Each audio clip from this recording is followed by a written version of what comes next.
I think that's a good point. I've heard like a lot more recently how like grandparents are like wanting to go on trips with their grandkids instead of like leaving them like money for that like emotional value versus like that monetary. So That's you right. got to talk about it. Like, how do you know if that's an option if you don't chat about it, you know? Right. We have a client who's actually leaving money for relatives to go on a vacation to Scandinavia, where they would take her ashes after she passes. Yeah. And so it's a very meaningful experience that she's trying to really foster. That's great. Welcome to Critical Thinking Required, hosted by LBW. This podcast is intended for free thinkers, entrepreneurs, and knowledge seekers. Join us as we discuss relevant financial topics, explore with guests their financial journeys, and engage with experts in industries such as space, media and entertainment, real estate, and many more. Buckle up and enjoy the ride.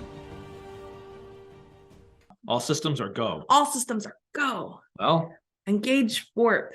As we say, you know, let's roll this up and smoke it. I've never heard you say that. Okay. I say it all the time. I feel like I'm not gonna say that. I'm not gonna smoke it, but you can smoke it. I'll smoke it. There you go.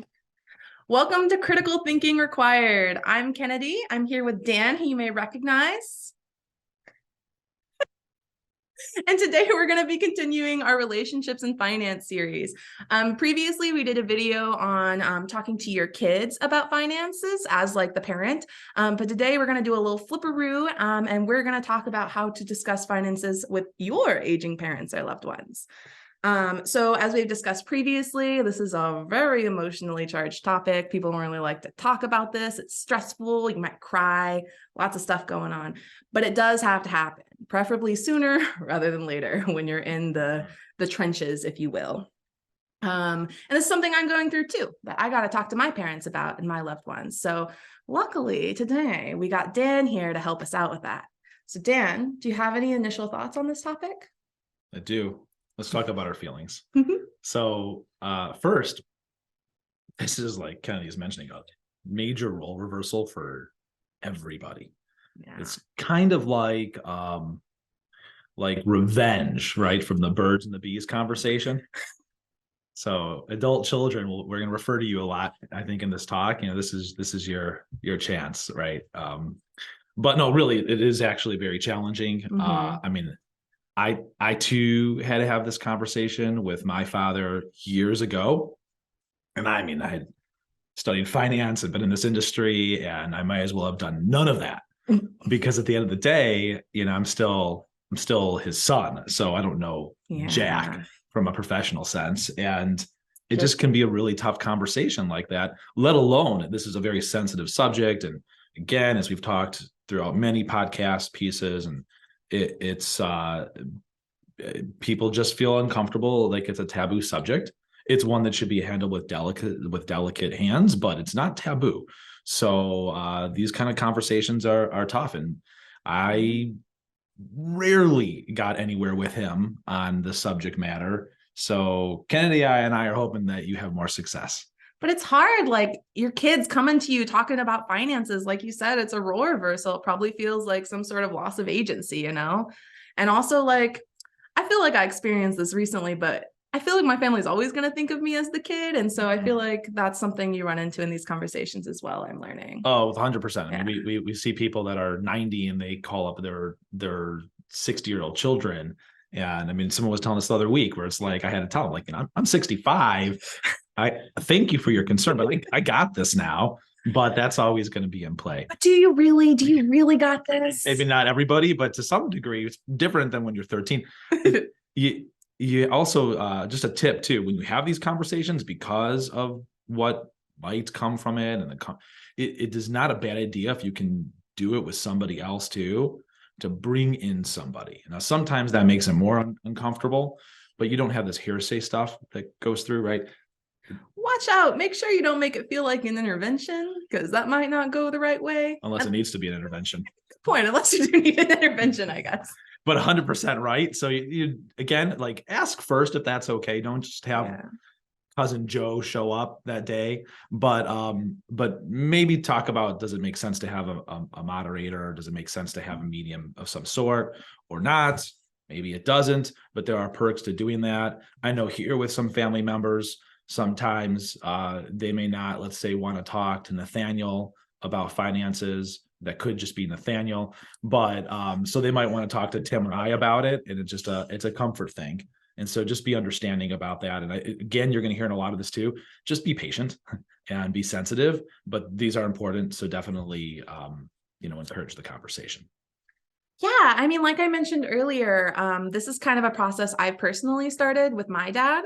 Mostly so far, I've just touched on estate planning. And this is something I felt like maybe some of you would relate to, but my dad's initial reaction when I brought this up with him was, I thought that was for people who had money.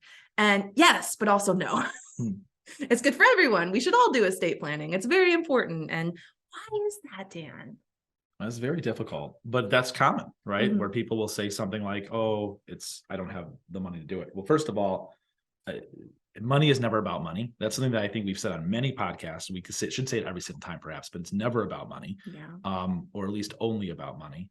In estate planning in particular, there's other things to consider, right? Mm-hmm. The money usually is not the issue. It's typically so well documented that we know who's going to get it, when, under what conditions, and how.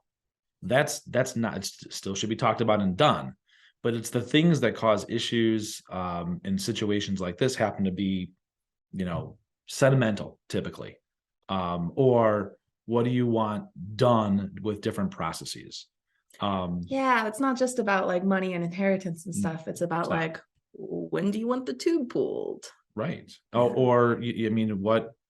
Who's going to be making decisions for you if you are incapacitated? Yeah. You might be living for 30 more years. There might be one person that is just better suited for the other. Maybe one person can't handle it. It's just, these conversations are not just about end of life.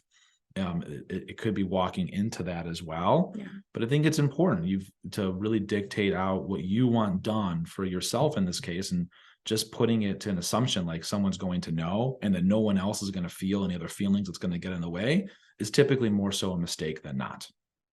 Yeah, that's kind of what I brought up to my dad, that I had no clue what he wanted done, like if something were to happen kind of thing, and I didn't want to be responsible for those decisions.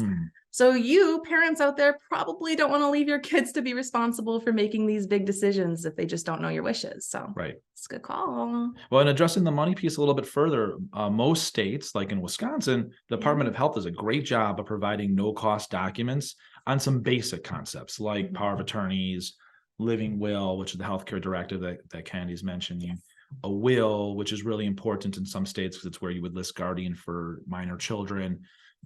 You can find these documents where there's really no cost quite often. So money is not the issue all the time.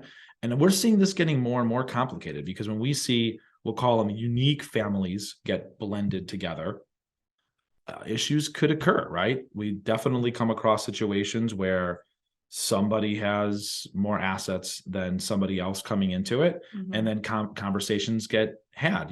We have several clients that are not married in second or third or whatever marriages, that they've been together for 30 years, but they're not married, or they are married, but there were assets that were thought about carefully and divided out properly so that it's not an equal situation. We don't want anybody to feel like they're left out. We have a lot of people that are like, look, I want to continue to support my partner if I were to pass, but I want my assets to perhaps go elsewhere, or most of them after that person passes or during. There's just complexities in there. And we don't want people's children either to feel like, oh, I'm not getting this or that, or some kids should get X, Y, and Z, and maybe there's friends or other children that a person would want to be supported in some fashion.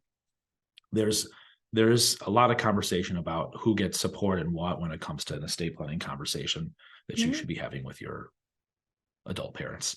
It's a good idea. And I mean, along the line of this topic of inheritance, it can kind of be the more comfortable of uncomfortable topics to discuss in this kind of basket, I suppose.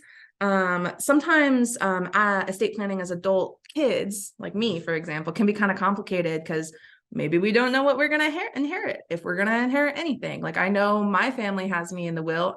I don't know what that looks like. So I kind of actually should get on that. I'm in the same boat as y'all. What do we do about it, Dan? Yeah, that's a funny thing because people have different feelings on inheritance. Mhm. So maybe for one, that parent wants to have a conversation about who gets what because perhaps it's unequal for Mhm. good reason, right? Maybe there's an adult child who just doesn't have the same means or resources as another one of their siblings. And so maybe the parent feels like they should support that child more so. And maybe the siblings are totally cool with that. Maybe Yeah. they would have done it anyways when they get the money. We've seen that before where then they start gifting to another sibling and it actually becomes more of a pain in the butt to do that because they want to support their child, their sibling. Or it may be a situation where it actually messes up the children's estate planning, Yeah. right? They may have more assets than the kids or the Mhm. parents. And for them to understand what's coming down the pipe could be very useful because they may want to create, for example, generation skipping trusts where it passes them for taxation reasons Mhm. and then goes to their kids. So there's some advanced planning that can be done better if you have an idea as to what and how things are coming from the generation above. It's also possible that the grandparents may want to see something like that happen where they can see their grandchildren or their children actually enjoy their inheritance True. as opposed to passing and not knowing what actually happens with it. Mhm. It also could be a good test to see how your children or grandchildren are spending that inheritance, because you may want to change that inheritance based on that too. So, there's definitely perks in having the conversation and having understanding as to what flows, who needs the help. It may be a situation where maybe the siblings don't feel great about needed support to another sibling, but that support is needed. And if the parent can provide it, then if Leora needed it, I'm providing it, right? But maybe it makes sense then to have it spelled out that they don't get as much later on. Right. And that could be a comfort for the other siblings who may see this as a fairness issue. Mhm. So it's a really heavy topic, but there's a lot of reasons to talk about this now while everybody is, with it and breathing. Yeah, and as scary and like stressful as it is to talk about it now, like how stressful and scary is it going to be to Much talk more. about it like at the time of kind of thing, Yeah, much more. And I think it's really also important to realize that these conversations aren't just limited to estate planning or planning around death. Like I think I mentioned earlier, there are plenty of conversations to have with your parents that aren't just centered around death and dying.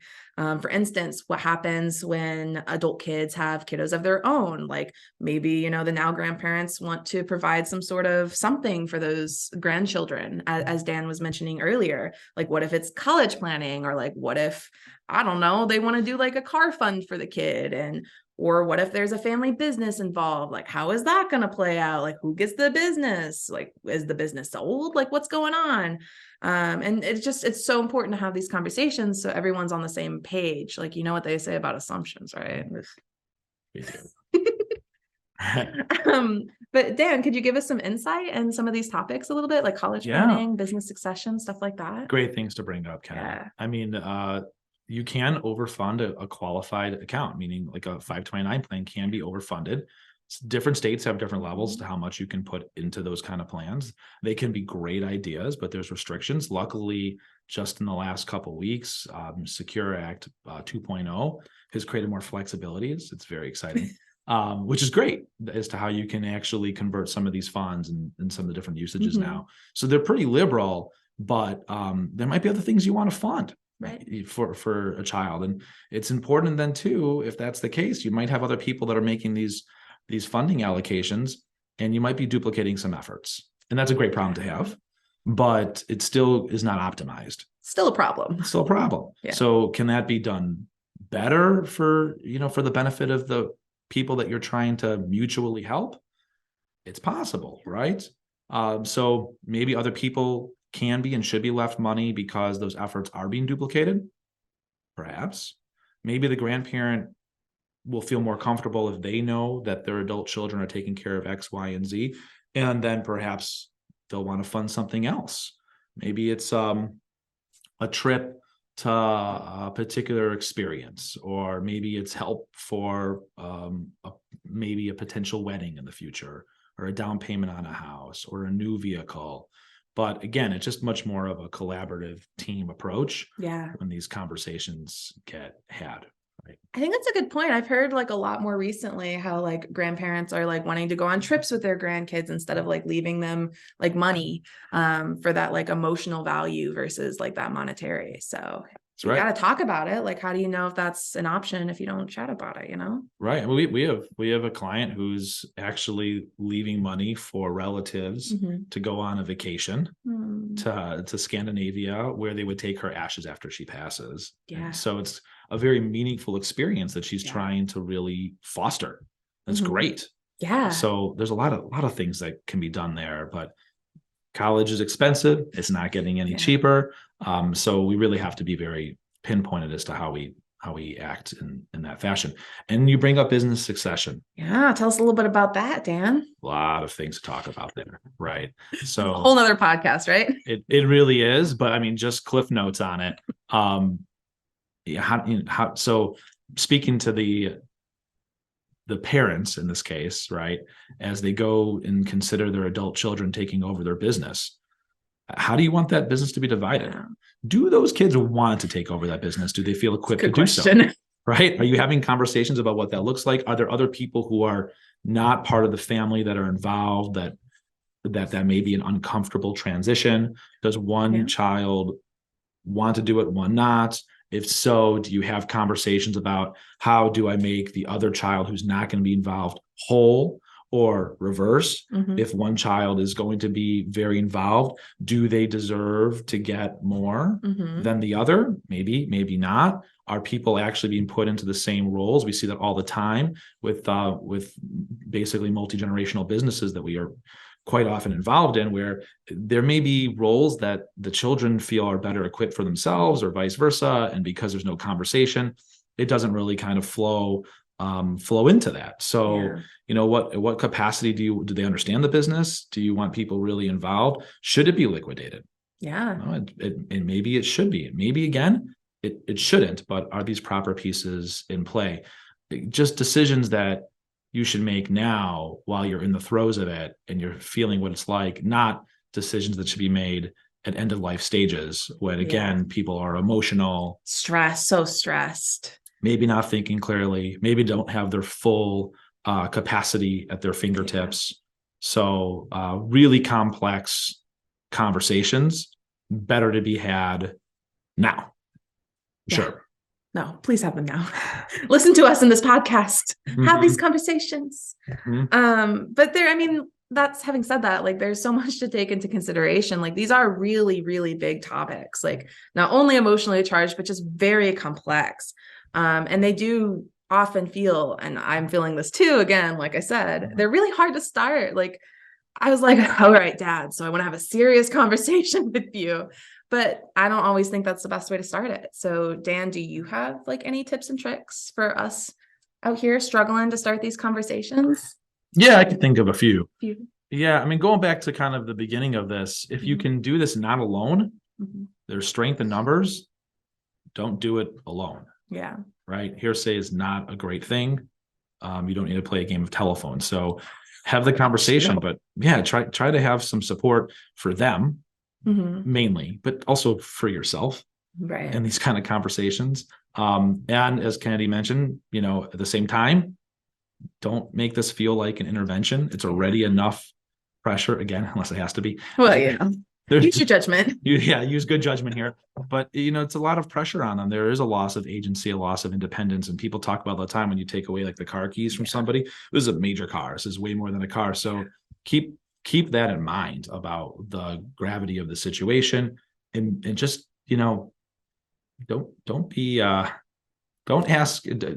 inappropriate in the conversation, right? Be thoughtful when you move forward with it, and remain calm.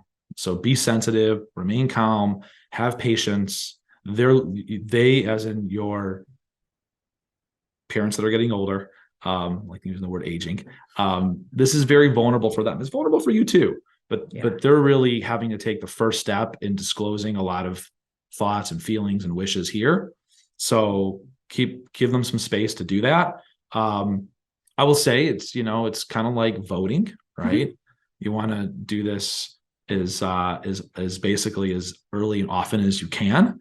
Try to make a routine out of this. It won't feel as strange then in doing so. It just becomes common practice, and you'll learn more. Things will unfold, things will come up. Maybe, for example, when you talk about inheritance, maybe there's not a need for anybody. And so here, we always promote charitable giving with a very heavy hand. Maybe it makes sense to do that, right? To create entities that can go ahead and do that. So things will come up that maybe you're not thinking about in the time. And just the repetition really, really helps. We're a big believer too in having these family meetings, regardless of wealth. Again, to Candy's point earlier with her father, this conversation is not, money is not about money, and this is not just about money. Yeah. So try to just have these kind of talks. Yeah. I think those are really great. I mean, we've said it like over and over again, this podcast, like these things are hard, but I mean, also some things to consider for maybe a lot of you out there. Your parents are perhaps older. Maybe they were taught that money is very taboo. Like you don't talk about it, right? Like, I feel like that's getting better for like my generation. I feel like we have more like space to talk about like finances, but that's not always been the case. So it's going to be important remembering that going in.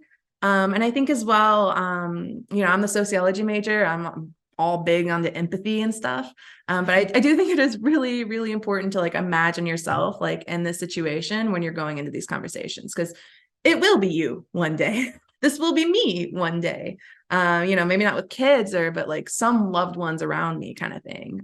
So like I'm trying to go into this like, well, what would I want? Like, how would I want to be spoken to about this kind of thing? And I feel like that's kind of like, the golden rule, treat people how you want to be treated kind of thing. So I guess that's what I've learned so far, having these conversations with my dad and my family. So Dan, I guess I'm wondering, do you have any like closing remarks, any like tips and tricks or anything like that? That's a really good summary, Kenny. I guess I got just two things. I'm just going to piggyback off of what you were just saying too. The first thing is, really want to stress that this is also likely going to be you someday. So keep that in the forefront of your mind, that when you're having this conversation 30 years from now, hopefully someone's having this conversation with you. So remember what that's like now, so that when they come to you, because it's uncomfortable, right? You go into your parents, that you leave some space. And again, don't wait 30 years, but leave some space to have that conversation, because it's not easy for them to initiate it. And then have that, be open, try not to forget what that was like back with them. They should be sensitive to you. If not, then it's not going to give an ability to have this conversation, and then you should be sensitive back. But there's transitions in life, so just kind of the golden rule, like Kennedy was talking about. And I've learned this in all aspects of life, especially professionally, because when we talk about these items, it's just it's very close to people's hearts. So you have to understand there's fear, there's uncomfortability, there's vulnerability, and you got to get to a place where that is able to be spoken about to get anywhere. So in order to do that, just be gentle and just be kind. Just again, in life, just be kind. It goes a long way. The second thing I'll say is just communicate, right? I mean, that's a key ingredient for the success of any relationship. If you don't do that, it's just gonna not work. So isn't that the truth? It's the truth. So keep that in mind. And it's tough conversations to be had, but these conversations are worth it. Yeah. All right. Well, thanks for your time, Dan. For y'all out there, please make sure you can find us on Apple Podcasts, Spotify, YouTube. Check out our other podcasts. If this podcast caused you anxiety, we have one about coping with anxiety about finance. So check them out. But we'll see you next time. Oh, like and subscribe. Thank you for taking the time to start your journey of thinking differently and listening to LBW talk about stuff they love. Until next time.